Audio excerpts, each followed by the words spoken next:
when we deal with technology, it's inevitable to accept the fact that there's a lot of addiction connected to it. And I'd love to recommend a book that I discovered as I was trying to prepare this talk for the European Leadership Forum. And it's a longer title, but the first part of it is Digital Invasion by Dr. Hart and his daughter, Hart Fried, I think. And he does a very, very good job, being a psychologist, to describe exactly how technology affects us and what are the parts of the brain that are being stimulated and that are being even transformed by the way we use technology, the way we consume technology, by this digital world.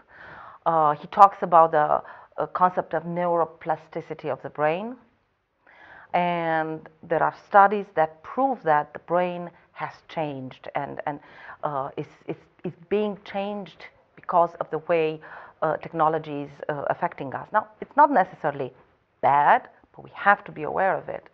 And as it's touching the brain, it also touches parts of the brain that have to do with pleasure. And it's interesting that they activate certain centers of pleasure. So you get a certain sense of pleasure when you, let's say, browse the internet. And I talk about the, innocent browsing.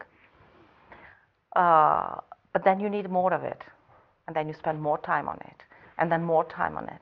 And it seems it's the same mechanism that is involved in alcohol addiction or in gambling addiction. And I don't know about others, but I confess many times that I discover waves of addiction that come over me. I either get addicted on reading the news more times a day than it's really important, or checking my email more often than it's needed, or coming back to the news and see what's going on there. Facebook, it's again, social media, it's a place that swallows you in, and I know people who just cut themselves off, and that's good if they cannot handle it. So there are certain types of addiction, and if as an adult I acknowledge that and I recognize they're there, even more as a parent, I have to think about my child. And sometimes I see addiction when I realize that I don't produce things, but I consume media.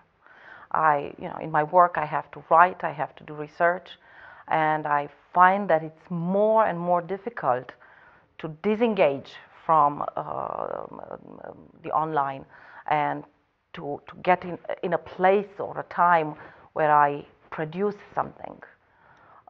So it is something that I have to fight with, and I often try to use this, especially with my younger child. He's at home now. Cut the connection, and if he's fine, if he finds something else to do, then he's okay. But if he has a problem and you see a certain type of behavior, then you can identify an addiction, just as I identified with myself. I cannot find my place when I disconnect. And very often, if I want to produce something, I stock on information and I go to the library, the university library, and I disconnect from the internet, and only then I can produce something. So this is the let's say, it's not harmless, but the less dangerous type of addiction. But then, of course, you can fall into the online gambling, into pornography, and into a lot of other areas of the internet that can really destroy your life.